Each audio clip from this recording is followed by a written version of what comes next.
we shall move on. We're actually going back to AEW again. AEW's record low viewership. So this was last week. There's been a Dynamite subsequent to that I'm very much looking forward to what the rating is on it, but we won't know at the time of this recording. It'll come out Thursday evening. So, this is from Inside the Ropes. The June 19th episode of AEW Dynamite featured the in-ring return of MJF, a face-off between Swerve Strickland and Will Ospreay ahead of their Forbidden Door match, and multiple matches in the men's and women's Owen Hart Foundation tournament. The action wasn't enough to entice viewers, however, as the episode garnered the lowest ever rating for a non-preempted show in Dynamite history. Programming Insider reported that the June 19th episode averaged 502,000 and a .16 in the key, 18 to 49 demo. It was something like 35 to 49 or something like that, I don't know. Like, they're just like left in their droves. And keep in mind that the rating for the week before sucked, and it was 681, so they've lost nearly 200,000 viewers in 1 week.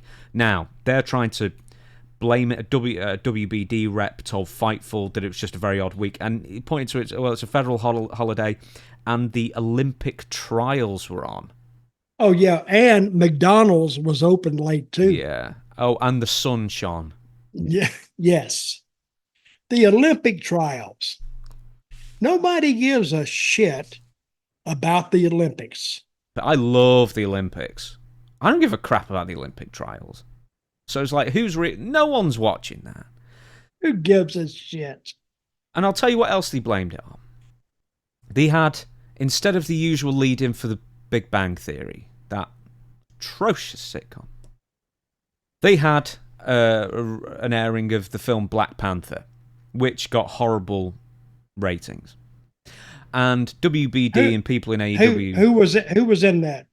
It's the guy who died, like, shortly afterwards. I was going to say the black guy, but they're all black in that film. But, do I have to find out? No. Oh, okay.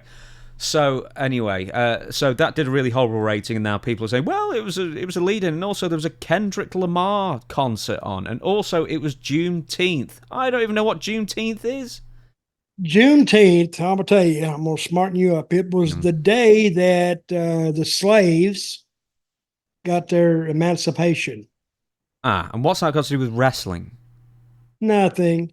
Juneteenth is just they've just instituted that Juneteenth in the last couple of years. It's a federal holiday now. Okay. But it's okay if you're a federal, you can get the day off and get paid. It's good. Yeah, think about emancipation, not watch wrestling, apparently, according to AEW. So anyway, the biggest excuse they were coming out with was the Black Panther lead-in, right? So somehow... You got it in for AEW today for some reason. I watched Dynamite this morning while I was writing the script for something else. Oh, no, while I was writing the script for this. Oh, yeah. It was... I'll get into that. It was terrible. Anyway, I just had to listen to what Dave Meltzer and Brian Alvarez said about it, and they said, oh, it was really good. I was like, no, it was awful. It was a terrible show. And I had to sit through it for Wait an a hour minute. and a half. I just want to say, who appointed Dave Meltzer, and what's the other guy's name? Brian Alvarez. I'm fascinated to wonder why they think it's such a good show, and it was awful. Now, did Tony Khan put Meltzer on the payroll at one time? See, now that's a rumor that's been going around for ages, and some people still... A lot of people in the industry swear by that. Has it been proven? No, I don't think they are, but I think I don't know why they love it so. And I'll explain that in a minute. But anyway, so for the ratings, the big thing is that it had a terrible lead-in. But, a lead-in is what, 10 minutes? And then, I'm sure all the Big Bang Theory fans... And, now, what is the Big Bang Theory going to draw anyway? Well, it draws really good. Apparently. Does it? Apparently, yeah. Even reruns of Big Bang Theory draw, pretty darn well. And then, I mean... No, it dropped. Yeah, considerably. Dramatically. So that's what I'm saying is Black Panther. So, okay, so you've got Big Bang Theory fans who also just happen to be AEW Dynamite fans, or maybe there's like 200,000 Big Bang Theory fans who fall asleep during the episode, and then the TV continues running, and then AEW Dynamite gets a viewership from it. That's the only excuse. You can make excuses all day long. back in the day, this we didn't draw tonight because, and I brought it up. Oh, McDonald's was open late. Any kind of excuse, stupid excuse that they can use. What it means is nobody wanted to see it. So even if you have a hell of a lead in, and if it comes on, you can say, I don't know what's this, and you turn it off because AEW has no stories. They have. Now, I'm sorry, Dutch. I must interrupt you there. AEW has a lot of stories, just none of them are remotely interesting. Right. Well, what stories do they have that they could continue? Let me tell you. I'll tell you this first one. It opened up with MJF doing, I'm sure he's about to do a promo, then he's immediately interrupted by, of all people, Daniel Garcia. So I think they're in Buffalo, New York, and they're both New York guys. Yeah. And this is just for local crowd. MJF says, I really like you, and I tell you what I'm going to do. This is over the course of 18 minutes, right? I sent you the video. Hey, when I saw 18 minutes, I said, I'm not going to sit here 18 minutes and watch this. Oh, no, I even put in brackets, feel free to skip through. But anyway, a lot of talking, a lot of yelling for some reason. MJF really likes Daniel Garcia. Do you know what the people really want to see? Is you and me going one-on-one at Wembley Stadium at All In. It's like, no one wants to see that. MJ. Okay, I'm sitting there watching it and I go, what? Wembley? What? Hell, I don't even want to see it here. So I'm sure those people at Wembley, they got other things to do, like go drinking. That'd be more entertaining than watching a match between Daniel Garcia. Daniel Garcia is not over. MJF, I think, has lost overness from last week. He's supposed to show up. Remember my old saying, it's not the first thing you do, it's the second thing you do that has to really. MJF did nothing last week. Wasn't that his return? Yeah, he returned last week. And what did he do last week? Nothing, did he? No, nothing of interest. And then this week he does nothing of interest. One, if you're going to have MJF, keep in mind that he basically had to give up the title run due to injury, more or less, or had to be away for 6 months. He was the champion for the longest time in AEW history. And now they're putting him in the most mid-card of mid-card matches on like the biggest show of the year. So it's like, okay, well, you've just shunted him down the card for no good reason, even though he's got a legitimate claim for a rematch for the title. Then you've got Christian and his family against the Bang Bang Gang. No one could possibly care about it. For a load of New Japan Forbidden Door guys, but for someone like me or someone who's casual, you wouldn't really know who any of these guys are, or most of them. Okay, I've been around wrestling all my life. I know none of those Japanese people. Of course, I'm not who he's aiming the TV at, but I've never heard a wrestling fan say, hey, you see all Japan do this. I've never even heard that, because I don't even know any All Japan fans or any Japanese fans either. That's a niche group that follow that. I don't know any of them. You know what I find about Japanese wrestling that I find the most interesting? The fans. Well, the girls. Because I love their outfits. I saw a move and I was going to send it to you. This girl, she does like a cartwheel, and the girl, boom. I can't find that move, but when I do, it's amazing. Now, okay, let's say you get a move like that. We haven't seen it, but I found first time I'd ever seen it. I loved it. Can you copyright a move that nobody else can do? No. I know there was... In fact, you'd be able to talk on this, Dutch. There's sort of... Not a trademark on a move, but like if you go into a territory and let's say your finisher is the pile driver, and then the top guy in the company's finisher's already a pile driver, you don't also then do the pile driver, or at the very least you get permission from the most over guy in the company to do it. It's one of those like a patent in the territory kind of things. Did you ever have anything like that where there was too many moves like similar between you and someone else and someone had to give it up? No, just between me and Sika, when we talk about the headbutt. He said he didn't sell it, and I said, okay, if you're not going to sell it, I guess my time here's up. So I walked out. No, but A guy wouldn't, if he came in, he had the same move.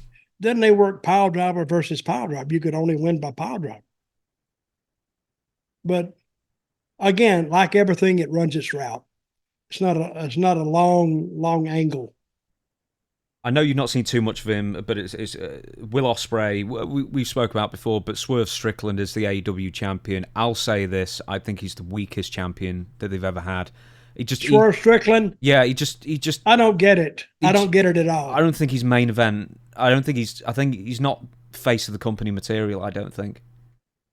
Okay, I don't think he is. And Will Ospreay, let's go back to him. When he came in on the ring on MJF, I was more confused than anything, because now they're working toward Wembley, but they left this business here unattended to, and he never got an answer. I don't know. I was more confused than I was anything else. Well, there was another thing later on that I know you didn't see, and Chris Jericho and the Learning Tree and his guys, and then he was confronted by some other people, and then there was a guy on the screen from New Japan who we couldn't work out whether Jericho was going to wrestle him singles or there was going to be a trios match. They didn't make that clear at all, and this is the go-home episode for Forbidden Door, so we don't even know what's going on there. There's Mercedes Moné versus Stephanie Vaquer, which... What is that? Just some woman. So Monet just beat her. No, it's not happened yet. That'll be on the pay-per-view. I can't tell if Mercedes Moné is meant to be a heel or not. I was just watching it and I was like, is she doing this like smarmy, smug interview thing because she thinks it's a babyface thing or not? I couldn't work out where she was on that either. So that was all it was just going to be EVPs versus Acclaimed and Daddy Ass, which is just a weird match. Okay, let me ask you about that. Winners. What's the girl's name, Monet? What's her first name? Mercedes. They need to take that girl and work a little bit of a love story with her, then have the guy turn on her. Then everybody would feel sorry for her. Then the guy could get a girl, and that's the only way I see that getting over. I mean, nobody gives a... I don't even think she's that good in the ring. I really don't. But she is a good-looking girl. She's really a beautiful girl. I just don't. But her wrestling, and that's it. Or promos. She's a horrible promo too. Okay, so what do you think about this week then? So everything I've told you, I mean, it really wasn't a great show at all. I didn't see it last week, but last week was 502,000 or around that. Do you think it's a momentary blip in time and it'll go back up to 700,000 this week, or do you think they've genuinely... Because Collision and Rampage are doing all right, and then Dynamite's doing horrible in comparison. Do you think it'll just go back to 700 and something thousand this week, or do you think they've actually killed off some fans? Excuse the language, but they've shit the bed. Hey, viewership just doesn't come back. It's a steady process. Remember how bad SmackDown was doing? They weren't doing bad, but they weren't doing anywhere close. And then they slowly, Triple H took over, slowly built and built and built, and shows got better. I think SmackDown, I watched it last Friday night. I think it was the best show they've done. Every match, every segment had a backstory to it, had context to it, they say. It had a story. So nothing, and it flew by. Now, when you watch a show and it flies by, that means it's pretty damn good. SmackDown flew by. So they handled that show. It's probably the best SmackDown I've seen since I started watching it 3 years ago. But remember, by the way, your complaints of, it being too dark and the backstage segments looked cheap and everything, it's exactly the same as it always was. And obviously, you said everything was clear and matches had a reason. None of these pretty much had a reason, or if they did have a reason, it was unclear to me, who was a fair weather watcher of Dynamite, but I will be watching more. I think Tony Khan books AEW like Lawler used to book Memphis. He would show up. I've been there several times.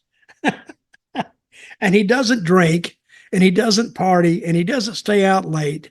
But he was late to TV one day, and he went in, and I forgot.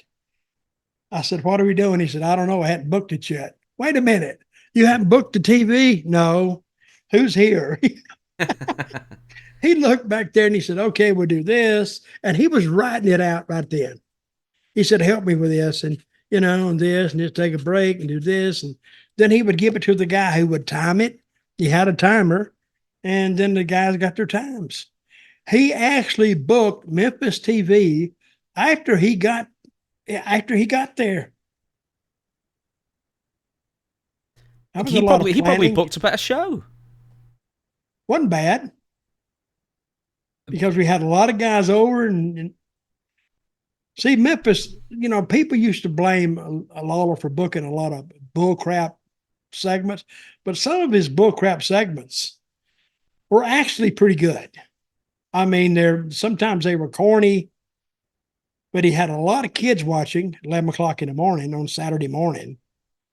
And sometimes that viewership, I think the viewership on Memphis TV, Channel 13, I forgot the call letters. Hell, I think it drew as much in Memphis as AEW is drawing now. I know it's drawn between 300 and 400,000 people. And that's just in Memphis and around Memphis. I think it's like a 70-mile radius of Memphis.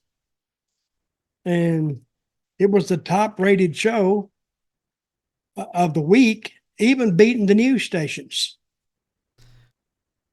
I think it's just just for this last example, Dave Meltzer says it is, of course, a perception problem why AEW is unpopular at the moment, and it's nothing to do with the...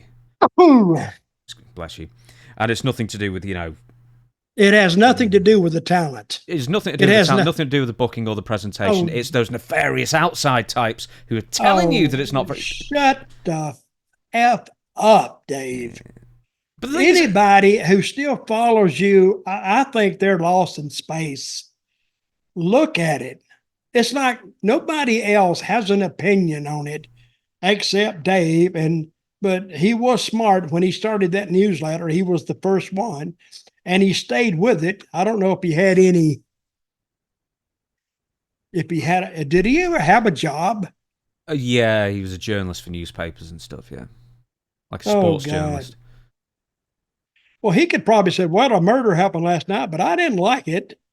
2 stars. Yeah, I'm gonna give it 2 stars for the murder because it wasn't enough blood, and if they got to pick this up. I don't know. Okay, we'll move on, but I'm gonna give you briefly an over under. So it was just over 500,000 last week. It's generally averaging before then around 700,000, something like that. Do you think this episode will be nearer 500,000, or do you think it'd be nearer back to normal 700,000? I'm gonna pick 550. 550. Okay, we'll see. And that's a blind guess. I don't. Did they do anything last week to get this week up? God knows. I don't know. I didn't watch. Hey, no one watched. So,